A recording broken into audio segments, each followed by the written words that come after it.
નમસ્કાર દર્શક મિત્રો, તન્ના સમાચારમાં આપ સૌનું હાર્દિક સ્વાગત છે। સમાચાર છે કે રાજકોટ જિલ્લાના ઉપલેટામાં ક્ષત્રિય સમાજ દ્વારા પુરુષોત્તમ રૂપાલાના વિરોધમાં પાઠવાયું આવેદનપત્ર। રાજપૂત સમાજના માતા બહેનો વિશે સમાજને ઠેસ પહોંચે તેવી ટિપ્પણી ઉચ્ચારવાના અને વિવાદિત નિવેદન અંગે પુરુષોત્તમ રૂપાલા સામે ક્ષત્રિય સમાજમાં હજુ વિરોધ યથાવત। વિરોધના ભાગરૂપે ઉપલેટા રાજપૂત ક્ષત્રિય સમાજ દ્વારા મામલતદાર કચેરી ખાતે સૂત્રોચ્ચાર સાથે આવેદનપત્ર આપવામાં આવ્યું। ઉપલેટા શહેર અને તાલુકામાંથી બહોળી સંખ્યામાં રાજપૂત સમાજના આગેવાનો, અગ્રણીઓ અને વડીલો જોડાયા। પુરુષોત્તમ રૂપાલાની ટિકિટ રદ કરવામાં આવે તેવી માંગ સાથે રાજપૂત સમાજના લોકો એકત્રિત થઈ મામલતદારને આવેદનપત્ર પાઠવ્યું। જો હજુ ટિકિટ રદ કરવામાં નહીં આવે તો કાયમી માટે રાજપૂત સમાજ ભાજપ વિરોધી રહેશે તેવી ચીમકી ઉચ્ચારાઈ। રિપોર્ટર સરફરાજ કોળી, તન્ના સમાચાર, ઉપલેટા। હું જયદેવ શિવાળા ગધેથળ। રાજપૂત સમાજ માટે અન્યાય થયો છે। પુરુષોત્તમ રૂપાલા એક સભાની અંદર અમારા ક્ષત્રિય સમાજનો ઉજળો ઇતિહાસ હોય એને કલંકિત કરવા માટે એને એવા શબ્દો કાઢ્યા। અમારી એ માગ હોય કે પુરુષોત્તમ રૂપાલાની દાવેદારી રદ થાય। બસ અમે કોઈ બીજી જ્ઞાતિની કોઈ વિરોધ નથી કરતા। બસ એક પુરુષોત્તમ રૂપાલા એની દાવેદારી ના થાય, રદ થાય। બીજા નંબરની વાત એ કે રાજપૂત સમાજ આજે એટલો ઉજળો ઇતિહાસ છે કે એમને 560 રજવાડા આપી દીધા હોય તો આ તો અમારા માટે કાંઈ ના કહેવાય। અને અમારી એક વસ્તુ એવી હોય છે, અમારી બહેનો દીકરીઓ એની ઇજ્જત તો અમારે એટલી બધી હોય છે કે અમે એના થકી ઉજળ્યા હોય નારીથી, તો આજે એનું અપમાન થયું છે તો અમે આ જરી કંઈ સહન ન કરી લઈ। અને અમે એવું વિચારીએ છીએ કે આ સરકાર ભારતની અંદર એક રૂપાલા માટે જ હાલતી હોય છે। આજે 15 દિવસથી અમારો સમાજ આ લડતર આપે છે તો એનો કોઈ ન્યાય નથી આપતા અને એ પુરુષોત્તમ રૂપાલાની દાવેદારી અગટ રાખવા માટેના સરકાર પ્રયત્નો કરે।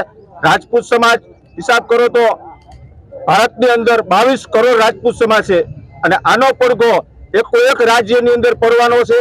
એક રાજ્યની અંદર જ્યાં જ્યાં ભાજપ સરકારની જે કાંઈ સીટો હશે ત્યાં અસર કરશે અને કાયમીને માટે આ સરકાર સામે ક્ષત્રિયો વિરોધમાં રહેશે।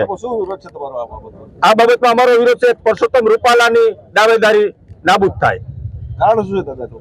કારણ અમારા સમાજને કલંકિત કર્યો છે એવા શબ્દો બોલીને। આજે અમારો સમાજ બીજા સમાજને કાયમી માટે રક્ષણ કરતો સમાજ હોય, જ્યાં ત્યાં કઈ મુશ્કેલી પડી હોય અન્ય જ્ઞાતિને, તે રાજપૂત સમાજ આગળ હોય છે। રાજપૂત સમાજોએ બલિદાન દીધા છે કાયમી માટે અને હિન્દુ ધર્મ બચાવવા માટે રાજપૂત સમાજનો ભોગ છે। મહારાણા પ્રતાપ હોય, શિવાજી મહારાજ હોય, પૃથ્વીરાજ ચૌહાણ હોય, આ બધાએ બલિદાન દીધા છે।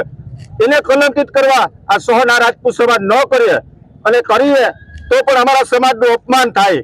હવે રહી વાત અમારે એ કે જો રૂપાલાની ટિકિટ રદ નહીં થાય તો આજે અસ્તિત્વનો સવાલ એ થશે। એક બે બાબતથી અમારી ઇજ્જત જાય છે। એક તો પહેલા એ શબ્દ બોલ્યા એમાં અમારી ઇજ્જત ગઈ છે અને રહી વાત હવે અમે રાજપૂત સમાજનો પ્રતિષ્ઠાનો સવાલ આવ્યો છે। આ ટિકિટ રદ ના થાય એટલે અમારે રાજપૂત સમાજનો અસ્તિત્વનો સવાલ છે। એટલે તમામ રાજપૂત સમાજ આમાં કોઈ ભાજપ, કોંગ્રેસ કે અન્ય કોઈ વસ્તુ નહીં આવે, સમાજ એક થઈ અને આનો જવાબ આપવાના છે। મારું નામ ધર્મેન્દ્રસિંહ વાઘેલા। હું એક નાના ગામમાંથી આવું છું। રાજપૂત સમાજ પ્રત્યે આન બાન શાન સાથે મારા સમાજનું મને ખૂબ જ મહત્વ છે।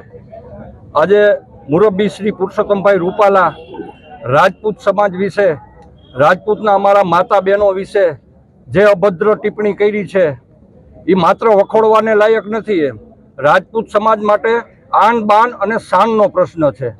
આવા એલફેલ નિવેદનો આપી જ્ઞાતિ અને જાતિ વચ્ચે ભેદભાવ કરી અને એની જે કાંઈ મનસા હોય એ મનસા અમે એને કોઈ પણ જ્ઞાતિ જાતિમાં વેચાવી અને એની મનસા અમે સાબિત નહીં થવા દઈ। અમારો રાજપૂત સમાજની એક જ માંગ છે, પુરુષોત્તમ રૂપાલાની ટિકિટ રદ કરો। એના સિવાય તમે ગમે એને આપો, રાજપૂત સમાજને, ક્ષત્રિય સમાજને શિરોમાન્ય છે। આ તકે માત્ર એવું નથી, આખા ઉપલેટા તાલુકાના તમામ ગિરાસદારી ભાઈઓ, તાલુકદાર ભાઈઓ, બધા જ રાજપૂત ભાઈઓ, ક્ષત્રિય ભાઈઓ વિશાળ સંખ્યામાં હાજર રહ્યા છે અને બધાએ ગામડે ગામડે પણ બંધના ન પ્રવેશના બોર્ડ લગાવેલા છે। છતાં પણ જો આ લોકોની ટિકિટ રદ નહીં કરવામાં આવે તો ક્ષત્રિયને સાજે એવી રીતનું ભવિષ્યમાં અમે આંદોલન કરતા પણ અચકાઈશું નહીં।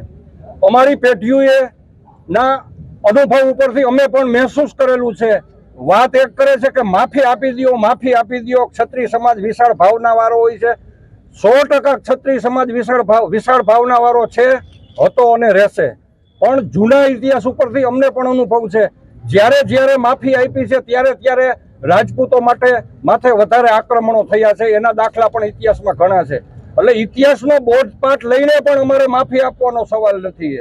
એટલે સમય સૂચકતા જોઈ પરસોત્તમભાઈ સારી રીતે એની રીતે માનભેર ટિકિટ પાછી ખેંચી લે.